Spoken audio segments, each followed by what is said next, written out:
Enguany, fa 60 anys que van ser assassinades les germanes Mirabal, 3 activistes polítiques i membres actives de la resistència. En honor a elles, es va establir aquesta data com a Dia Internacional per a l'eliminació de la violència envers les dones. Des de llavors, no han cessat els esforços dels moviments socials, feministes i de tots els àmbits per a erradicar les violències masclistes. També és cert que ja fa uns anys que diverses iniciatives populars anuncien que el temps s'ha esgotat per als agressors masclistes. El No estàs sola, el Me Too i el Yo sí te creo. El repte és enorme. Es tracta de canviar la societat i de destruir el poder patriarcal. És evident que encara ara els temps segueixen canviant i que el rebuig social contra les violències masclistes és cada cop més fort. No hi ha dubte que la defensa dels drets humans més fonamentals està guanyant, a poc, aquesta partida.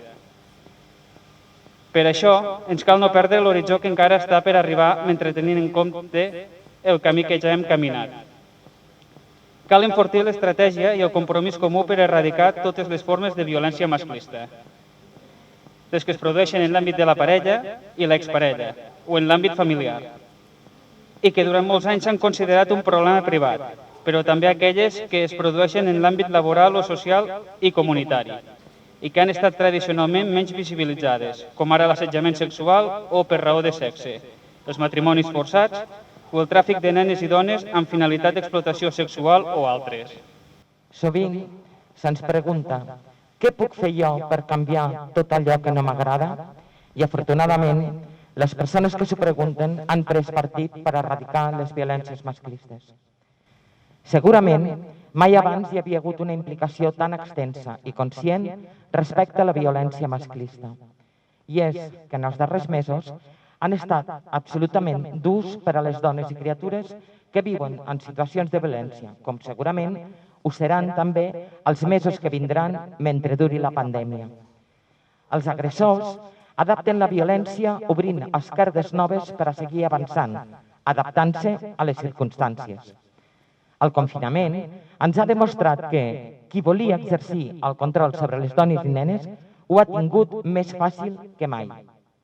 De fet, als agressors els ha calgut emprar molta força menys que l'habitual per a continuar mantenint els seus desitjos i privilegis. L'aïllament i l'increment de la violència psicològica han estat freqüents en contextos en què s'ha reduït la xarxa social i l'activitat habitual de les dones per les restriccions de moviments, la reducció de la interacció social o l'augment del teletreball. S'han produït situacions d'assetjament sexual a canvi de recursos econòmics o allotjament quan les dones han tingut pèrdua d'ingressos i, per tant, dificultats econòmiques per a seguir endavant. S'han produït agressions sexuals en entorns d'oci informals en els que no hi ha persones professionals formades en matèria de violència sexual. També en el món virtual, l'increment de les violències en línia està afectant a moltes dones i nenes fins al punt de posar en risc la seva pròpia vida. Les ciberviolències, com ara el control o l'assetjament a través d'aplicacions i xarxes socials o el sexpriding, han pres rellevància en la situació de confinament i han permès als agressors controlar i assetjar les seves víctimes, dones, joves i nenes, sense necessitat de conviure amb elles. Però quan la violència s'adapta a les noves situacions, també ho fan les formes de resistir de les seves víctimes.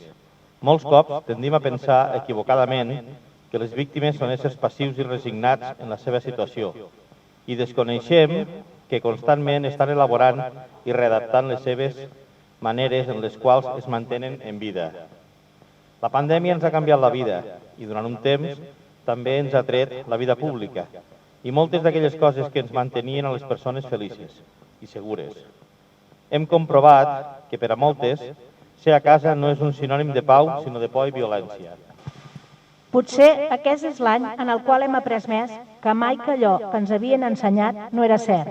I contràriament al que creiem, el lloc més segur per a les dones i les nenes pot ser el carrer, les places, els llocs on fem vida, mentre que la llar, la proximitat, allò que ens havien ensenyat com a refugi pot ser l'espai més perillós per a nosaltres. Les cases podrien haver actuat com a búnquer on l'objectiu dels agressors era tenir el control sobre la víctima, tenir poder sobre ella. Si no hagués estat per les múltiples campanyes socials i institucionals que s'han posat en marxa per posar fre a les violències, quan hem tornat a ocupar els carrers i els nostres llocs, els masclistes han vist que perdien aquest poder. És per això que els majors episodis de violència han estat, precisament, quan s'ha produït el desconfinament. El nombre de trucades i atencions s'han vist incrementats en xifres tristament històriques. Des del conjunt d'administracions manifestem el nostre ferm compromís en seguir treballant per desplegar polítiques públiques per posar fi a totes les violències masclistes i per garantir l'atenció, la recuperació i la reparació de les supervivents.